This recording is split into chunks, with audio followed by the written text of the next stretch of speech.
Hello সবাইকে, আমি Mona Lisa. আর আজকের থেকে আমি আমার বড় ব্লগ শুরু করছি। যদি কোথাও কোনো ভুল হয়ে থাকে একটু মানিয়ে নিও তোমরা। আর আজকের থেকে শুরু করার কারণ আমার জীবনে যে এত বড় একটা যুদ্ধ হচ্ছিল, সেটারই শেষ পর্যায়ে আজকের থেকে শুরু হচ্ছে। মানে আজকের থেকে আমার রেডিয়েশন শুরু হচ্ছে। তো ভাবলাম আজকের থেকে তোমাদের সাথে শেয়ার করি। তো চলো আজকে সারাদিন কী করছি না করছি তোমাদের সাথে শেয়ার করবো। প্রতিদিনের মতোই সকাল সকাল উঠে করে নিলাম এক্সারসাইজ, কারণ এক্সারসাইজটা আমার জন্য এখন খুবই জরুরি। আর ওখান থেকেও বলে দিয়েছিল যে রেগুলার আমাকে এক্সারসাইজ করতেই হবে। এরপর ফ্রেশ হয়ে রেডি হওয়ার জন্য যেগুলো লাগবে সেগুলো গুছিয়ে নিলাম, আর তারপরে হয়ে নিলাম রেডি। আজকে বাইরে ভীষণ রোদ, তাই ভাবলাম আজকে অনেক অনেক করে সানস্ক্রিন অ্যাপ্লাই করব, কারণ আজকে সানস্ক্রিন ছাড়া একদমই বাইরে বেরোনো যাবে না। এরপর পরে নিলাম টিপ, আর মুখটা একদমই ফাঁকা ফাঁকা লাগছিলো, তাই হালকা লিপ টিন্ট ইউজ করলাম আর হালকা ব্লাশও করে নিয়েছিলাম। আর এই হলো আমার ফাইনাল লুক আজকের জন্য। আমরা তো ভেবেছিলাম ওখানে আমরা থেকেই ট্রিটমেন্টটা করাবো, কিন্তু সেটা আর হলো না, এখান থেকেই আমরা যাতায়াত করব। আর আমাদের গাড়ি চলে এসেছিলো, তাই গাড়ির উদ্দেশ্যে এবারে যাওয়া যাক। আর এই হলো আমাদের গাড়ি। এরপর গাড়িতে এসে মাকে টাটা করে টাটার উদ্দেশ্যে বেরিয়ে পড়লাম। আর রাস্তায় বেরিয়ে তো এরকম কৃষ্ণচূড়ার মতো অনেক গাছগুলো দেখলাম, যেখানে ফুল দিয়ে নিজেকে সাজিয়ে তুলেছে, আর দেখতে তো অসাধারণ লাগছিল।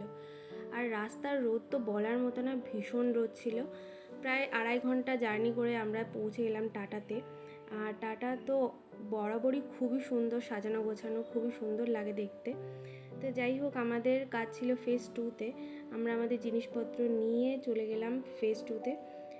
এরপর ওখানে পৌঁছে ওখান থেকে সমস্ত ইনফরমেশান নিয়ে আমরা খানিকক্ষণ বসেছিলাম, কিন্তু কাজটা হতে আমাদের অনেকটাই দেরি হচ্ছিল জন্য ভেবে নিলাম একটু খেয়ে নেওয়া যাক। অনেকটা দেরিও হয়ে গেছিলো, এই কারণে খাওয়া দাওয়া সেরে ওখানে পৌঁছে গিয়ে দেখি যে আমাদের নাম ওরা অলরেডি ডেকেছিল, আর আমরা ওখানে ছিলাম না। এই জন্য এরপরে আরও 2 ঘন্টা আমাদের অপেক্ষা করতে হয়েছে। আর সত্যি কথা বলতে কি, ওখানে বসে থাকতে তো ভীষণ বোরিং লাগে।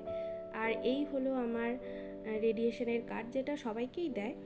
আর এখানে আমাদের রেডিয়েশন কমপ্লিট, আর এখানে আমরা দুজনা তো খুব খুশি হলাম যে ঠিক আছে, প্রথম তো সমস্ত কিছু ঠিকঠাকই চললো, এরপরে জানি না কি হয়। এরপরে আমরা টাটাকে টাটা করে এবার আবার বাড়ির দিকে রওনা দিলাম। আর এখানে রাস্তাঘাটের ফুল গাছগুলো না এত সুন্দর লাগছে দেখতে, এখানে ছোট ছোট ফুল হয়েছে, জানি না কি গাছ ওগুলো, কিন্তু গাছগুলো দেখতে কিন্তু অসাধারণ লাগে।